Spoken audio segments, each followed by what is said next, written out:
Hi, I'm Ryan, and welcome to another episode of Arts for the Masses. The arts are alive in Massachusetts, and I'm so glad to be able to bring so many wonderful arts programs right to you and tell you what's going on in your community and beyond. And today we're talking about Theater at the Mount, which is located at Mount Wachusett Community College in Gardner. And in the past 40 plus years, Theater at the Mount has presented over 300 plays and has had more than 2,500 different people involved in productions, either on stage or backstage.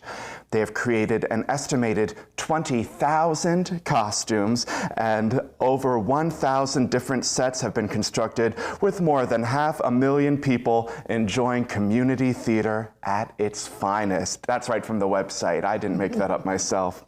Up next on their stage, they have The Music Man, and I have a personal connection to that production, which we'll get into in just a little bit. But I'm so excited to have Professor Gail Steele, who is the theater director of Theater at the Mount. Welcome. Good morning, Ryan. It's nice to be here. It's great to have you as well. Now, you've been involved with Theater at the Mount almost from its inception, am I correct? Right. I came on board at the Mount in 1977, so I've been there a long time, 47 years. Congratulations. And have been the head of the theater for the vast majority of that, about 42 years. Now, we haven't had much time to actually talk one-on-one because we've been in rehearsal. Right. But I have questions about how Theater at the Mount operates because it's a little different from other community theaters because it's located at Mount Wachusett Community College. Mm-hmm. Is it funded by the college? Is it its own entity? Is there a lot of handshaking going on? How does that all work? The college actually underwrites everything that we do. Every purchase that is made is a purchase that is made through our business office at the college, and we have to answer to them financially and fiscally. Mm-hmm. We have been fortunate that we have been able to maintain our own. Nobody asks us to be hugely profitable, but they ask us also not to dig a hole anywhere either. Sure. So we've been able to maintain balance, and the college recognizes the value that it has both for the local community as well as for the overall image of the college. More people come to Theater at the Mount productions in a year than any other event during the year, including classes. Wow, that's incredible. And it's a gorgeous facility, and I understand it's undergone many renovations, but it has its own building area for set design and construction, mm-hmm. Beautiful, accessible auditorium, handicapped accessible, right. And green rooms and dressing rooms. I haven't got to see those yet, but also just when you enter the space, there is always artwork on the walls, and I believe Mount Wachusett has a very strong fine arts program as well. That's the impression I get from seeing all that great artwork. Right, we have a wonderful art department, and we try as much as possible to coordinate with the gallery director so that there are exhibits up when we have a show, and our customers get not only to enjoy the theater, but also to enjoy the artwork when they're there. So, are you a teacher as well? I know that you're Professor Gail Steele. What do you teach at the college? I teach theater, acting, intro to theater, and I primarily, though, teach public speaking. Oh, fantastic. I hope I'm doing okay today. You're doing great. I'm always get a little nervous. Actually, it's easier being in this seat, and you just get to play dumb sometimes and ask questions, and you have to do the hard work over here. Answering questions is nothing. How has programming at Theater at the Mount changed over the years? I know that it started as just a summer theater, mm-hmm. doing a few summer stock style productions, mm-hmm. and now you offer programming year-round? Right. Well, we had two organizations initially. We had a student organization called the Mount Players, and then we had the community portion, which was Theater at the Mount, which was primarily summer. And it was indeed like summer stock, 4 shows in 8 weeks kind of thing. Knock it out. It was a lot. Yeah. And when I stepped in as theater director, the other person had gone on to other things, we decided it was better to combine the two. And so we had a year-round theater, and we took the name Theater at the Mount, which was, we thought, a more exciting name anyway. Sure. We do still have a Mount Players, which is a small student group on campus. Oh, okay. And they do some things of their own, but not the main stage productions that Theater at the Mount does. Do many of the students get involved in the Theater at the Mount productions? We have some, not a huge number. The nature of students at Mount Wachusett Community College is that they have a ton of other commitments besides school. Of course. Many of them have multiple jobs, have families and so forth. And so to make the commitment to be involved in a major production is a lot for them. So we have some. And Music Man, which is coming up, there are a couple there, and some of the tech people too. Excellent, excellent.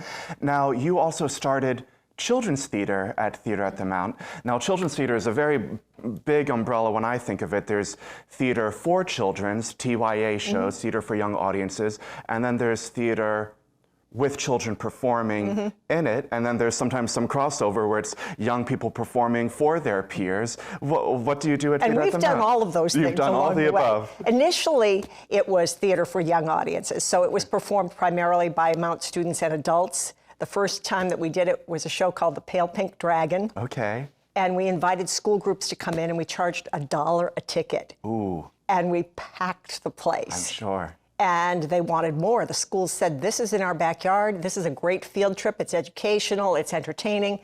And so we started doing an annual children's production. And we went from adults performing for children to a mix performing for children. And then primarily now we do children performing for children and teens. And up next you have Finding Nemo? Finding Nemo Jr., Wonderful. which we're very excited about. We have auditions on Saturday, and I think we have something like 90 children and teens scheduled to audition. And how many can you actually take?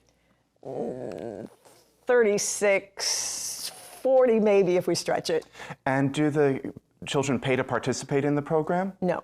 No? We do not charge anybody to participate in Theater at the Mount. How about the summer? You do a summer program for kids We do as have well. a summer drama camp, and that does have Okay. a fee associated with it. But to be in a production, it doesn't cost anybody anything. And we try to limit the financial obligation that anybody might have. So we do often ask people to get a particular kind of shoe or to get a particular pair of trousers or something, but we try to keep that to a minimum so that it is not cost prohibitive for anybody to be involved. Wonderful. So you have Finding Nemo for the youngins coming up. Right. And then back in October, you had a show called Tilly the Trickster. Is that right? Right. So what was that? So Tilly the Trickster was our fall touring show. So in the spring, schools come to Theater at the Mount to see our productions. So they bus the kids in and come to visit us. But in the fall, we go to visit them. Oh, that's great. So we take the show on the road, and we go to, generally speaking, 10 schools in the course of 5 days. That's a lot. Are you looking to expand that anymore, or are you sort of at your limit right there? Realistically, we can't, because the show is performed by teenagers, and they have to stay out of school to do that. And while they don't mind that, Right. it does interfere with their educational process. Of course, of course. So there's a limit to how much we can ask of them. But we do. We go on the road. We have 5 tour dates, and we do 2 shows a day, sometimes even 3. Wow, that's a lot. And the kids pack up the set after each performance, get things into the van, go through McDonald's drive-thru, get to the next school, unload, and set They're all up again. actors / assistant stage They do managers. everything. I love that life. And it's a great experience for them. Absolutely.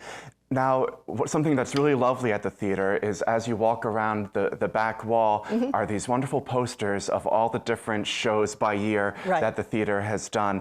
And it's such a diverse array of shows, and it's a mixture of musicals, and I see some plays and comedies there Right. as well. And I know you just did The Odd Couple, and I've seen photos of Boeing and other fun shows. Do you continue to do a mix of plays and musicals? We do try to mix it up. We try to do at least 1 play a year. Musicals are our bread and butter. Our Okay. audiences like musicals. They come in droves. So a play is sometimes a harder sell.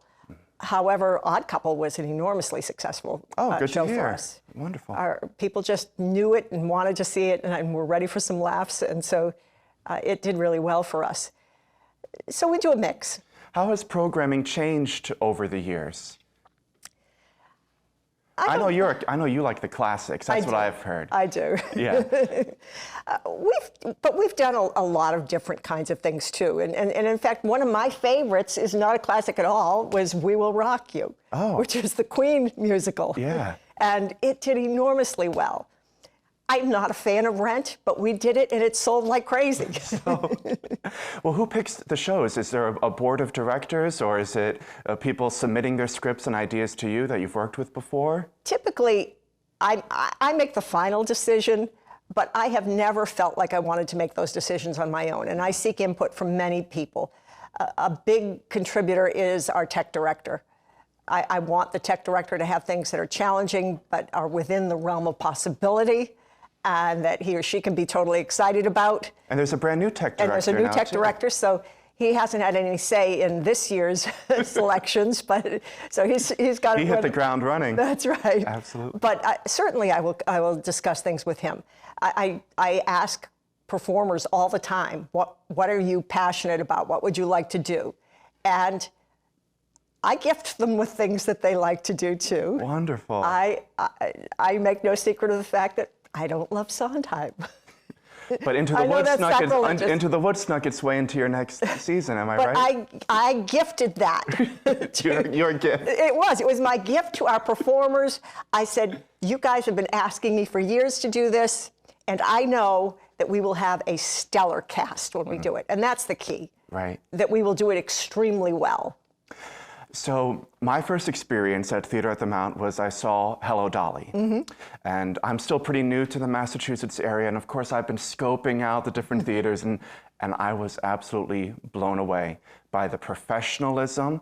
But there's something you can't always put your thumb on, and that's just a positive energy from everyone in the space. I'm talking everyone from the box office to the audio tech that was right there at the top of the stairs to you can see within the cast that they enjoy being together. It's something you can't fake. And is that sort of the heart of Theater at the Mount? There's a culture that we have at Theater at the Mount, and everybody refers to it as the Theater at the Mount family. And we do genuinely feel that way. And that has been a big thing in terms of my tenure there, is that I have wanted everybody who came in to have a positive experience. Whether that's a person sitting in a chair watching a show, or a person who's helping to move scenery backstage, or somebody who's styling wigs, or somebody who's on stage as the star. I've always wanted it to be a positive experience for everybody, and to welcome everybody to be part of that. Well, let's talk about that too, welcoming other people to be a part of this experience. So I tried to get tickets to ELF, and of course it sold out like that, but I was able to grab a ticket to the Sensory Friendly Performance. Tell our audience what the Sensory Friendly Performance is and what that means to you. I am extraordinarily proud of our relationship with the ARC in Fitchburg. It's an organization that provides services and opportunities for individuals with disabilities, particularly individuals with autism, Down syndrome, and so forth. My grandson, Cole, is now 14, and at age 3, he was diagnosed with autism. And at that time, I was feeling kind of lost. It was my first grandchild. I was devastated. I didn't know what I could do for him or with him. I didn't know what his potential was. It was a very scary time. And at that moment, I got an unsolicited phone call from the ARC. And they said, we'd like to talk to you about this idea we have for sensory-friendly theater. And I didn't even know what that was. Right. And so I said, sure. And they came in, and we had this meeting, and I said, that's it. That's what I'm supposed to do. That's what I can do for Cole and for others like him. And so for, it's about 10 years now that I think we've been doing it. We have a performance of our holiday show designated as sensory-friendly, and we make accommodations to make it more friendly for people with disabilities. We do not turn the lights down fully because some individuals don't like the dark. We turn down any loud noises. The most recent one, ELF, didn't have like explosions or thunder or anything, but we would turn those down. If we had an orchestra, we would tone that down. We keep the sound level low so that it's not jarring for anybody. We designate it as a judgment-free zone, which means anybody who's sitting there cannot object if there is an individual who has to get up and walk around, or if there's an individual who vocalizes during the course of the There were performance. some joyous noises happening there. Oh, my goodness, yes. And it gave me a lot of joy, actually. I taught special needs for many years, and I think those performances are just fantastic, that people can express themselves authentically without being hushed or quieted or moved to the back. In fact, people were enjoying being in the back because they could stand and walk around freely if they needed to move around and get some wiggles out. It was... And we have a break room, a quiet room where We have sensory games and activities for people who need a break, and we have a live video feed into that room so that if the family has to exit the theater, they don't have to miss the whole show. They can watch while they're in the timeout room and come back when they're ready.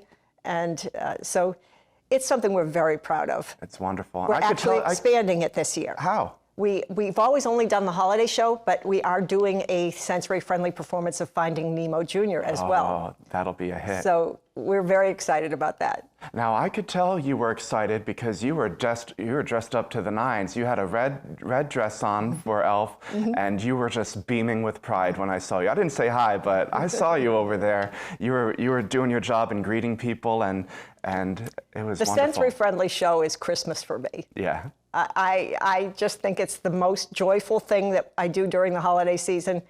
And I can't tell you the gratitude that I have gotten from people who said as a family they had never been able to go to a live theater event, that they feel so welcome and so fortunate to have something that is welcoming and affordable.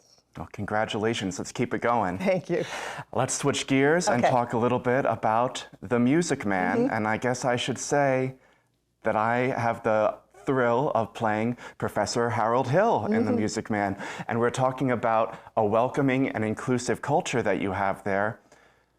I've done a lot of performing, but it's been many years since I've done performing. And community theater is very special to me. Because often when you do a professional contract, you pop in and you do a show, and then you never see those people again. I've just moved to this area, and my main goal for auditioning was not to play Harold Hill, it was to find friends that I could have a drink with, that I could invite over for a barbecue in the summer, and that's what's happening. That was my goal to do that for auditioning here. Harold Hill is a huge thrill and bonus, but I could not be more thrilled with the caliber of character and the people that have assembled. Now, this is a huge cast. I haven't counted them. How many people are in this show? It's over 40. It's huge. It is. Is this one of the biggest Theater at the Mound casts you've had? No. No? We've had 60. I think we've even approached 100 at one time. Oh, my. I think when we did Joseph and the Amazing Technicolor Dreamcoat, we had a huge children's chorus. And so I think we were close to 100 on that one. Why did you pick The Music Man? It's a classic. Okay, it's a classic. Steele's favorite is the classics. What about it speaks to you, and do you think speaks to the Mount audiences? I think the fact that it just the music is just so fun. It's classics. And everybody knows the music. They know Till There Was You, whether it's the Beatles cover or the original, 76 trombones. It's great. Gary, Indiana. Yes. I mean, that's a weird little song. It is. It's but you leave humming it. You do, you do. Are many of the cast's regular performers at the Mount? It's a mix. Yeah? And it's almost always a mix for us. We have new people in every single show. I can't remember the last time we did a show that did not involve somebody new. Wonderful. And oftentimes 7 or 8 new people. And we love that. New friends, new talent, and it just expands our horizons, and you learn from every single person who comes on stage. Now, for our audience who doesn't know what The Music Man is about, should we give them a little rundown? Yeah. It's about a traveling salesman. He's a swindler of sorts. He's not the most honest fellow in the bunch. And he arrives in River City, Iowa, and his whole shtick is selling band instruments. And these gullible River City Iowans fall for many of his tricks until the librarian gets smart to some of his conniving, and then they all attempt to run him out of town at the end, and there's ultimately a big change of heart. Right. And I think that's sort of the key to the show, is that people can change. And it's that whole don't judge a book by its cover. It takes Harold Hill himself a long time to change his cover, you know? Right. And just the fact that people can change. And the Iowans are set up very, very strongly in the opening number, which is called Iowa Stubborn. Exactly. To show exactly the character of these townspeople. And the fact that they are able to change and that their hearts grow like the Grinch in some way, it's just a charming show. It is. And it speaks to me personally because I've always, in my long tenure there, I have always said I never say never. Okay. And sometimes you'll work with somebody who's particularly difficult, and somebody will say, "Oh, you'll never hire him again," or "You'll never cast him again," and I'll say never. And as years go by, sometimes those people drift back, and they have changed, or I have changed, or the environment has changed, and then they make contributions that we didn't expect. That's incredible. And I have seen that on at least a half a dozen occasions. So the theme of Music Man resonates with me. Tell me about some of the team that you've assembled for the Music Man, because I've enjoyed working with everyone immensely. We have Terry Hyde as the director. What's her involvement been like at the Mount? Terry did some things at the Mount quite a few years ago, and then she kind of didn't for a while. And last year she came on board as director for Man of La Mancha. Okay. And she was wonderful. She just, everybody liked working with her. She was organized. She had a vision of what she wanted it to be, and she stuck with that and made it come to life. And she's just a pleasant person all around. So, yeah. So we're thrilled to have her on as director. Then we have Allison Hall as the choreographer. Allison has worked with us for many, many, many years. I think her choreography is brilliant. Now, she did Hello, Dolly? Yes. Right? She's special. Because, and this is a rare thing with choreographers, she's able to put choreography on many different bodies and many different abilities and make everyone look good. Exactly. And that is a skill that many choreographers could learn from Allison, because it is an art to do to make things clean and come together and still tell dynamic stories through dance and movement, and do it so quickly too. The rehearsal process is so fast for Music Man. And she does it in such good spirits all the time too. Never yelling at people. No, she's just a gentle correction here and there. Exactly. But it makes you want to work harder as a result. And we have some of our regulars at Theater at the Mount who really work hard to help others with choreography as well. We have a couple of people who are really strong dancers, and they've been known to come in early to teach people who've missed a rehearsal or to run something that's somebody's struggling with. Right. And they just go that extra mile all the time to help with the choreography. Then, of course, we have Senya Morgan as our music director, and she has such a vast knowledge of music history and pedagogy and Laban technique and all these different things that she's throwing at us to just elevate the performances, and a very strong choral background. Senya, again, has been away from Theater at the Mount for quite some time. She did some shows with us maybe 15 years ago, maybe even longer than that. And then she moved to the Midwest. And so we didn't have her for all those years. And about a year or so ago, I saw on social media that she was back in the area. So I immediately reached out to her and said, "You want to do a show?" Yeah. And she said, "Let me get settled first." Sure. So I let a few months go by, and then I called her again. But yeah, she's great. Now, Music Man has some deceptively difficult music. And one of the highlights of the show is the quartet. Exactly. There's a barbershop quartet in the show. And when they originally did it on Broadway, they hired an actual barbershop quartet, because that is a skill all unto itself. But whenever community theater does it, or a semi-professional group, they're not, barbershop quartets are hard to find, especially those that can also act and sing, act and dance in addition to it. You got some great male singers in this group. We do. They are gonna knock it out of the park. It's great. I'm very excited to hear them. Yeah. Have you heard any tidbits yet? Only at the very first rehearsal that they had. Oh, they have grown so much since then already. They are putting in the work, and everyone puts in the work. From the kids and the teenagers, you can tell they come in with such a professional mindset. You know, and I think that a lot of that comes from the fact that we do a lot of shows that involve both children, teens, and adults. And I think it's really important that the teens see the teens and kids see the dedication that it takes to do something that comes across so professionally. And they aspire to that and are inspired by the adults that we have. Oh, I hope so. I hope I can set a good example. I think you do. So the show runs February 23rd through March 3rd. Right. And tickets are going fast. The matinee is already sold out. Okay, so forget about that March 3rd performance. Right, but we do have tickets for the 4 evenings.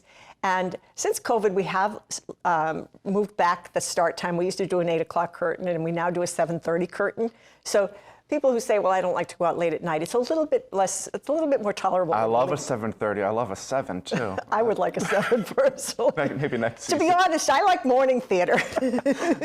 I love a matinee. I went to see A Christmas Carol at the Hanover just before Christmas at 10 o'clock in the morning, and I thought, why is there not more morning theater? Yeah. Well, there is also something magical about it being dark outside. Yeah. But now it's dark at 5 o'clock anyway, Exactly. so you could do 6 o'clock, as long as people can get out of work and get there on time.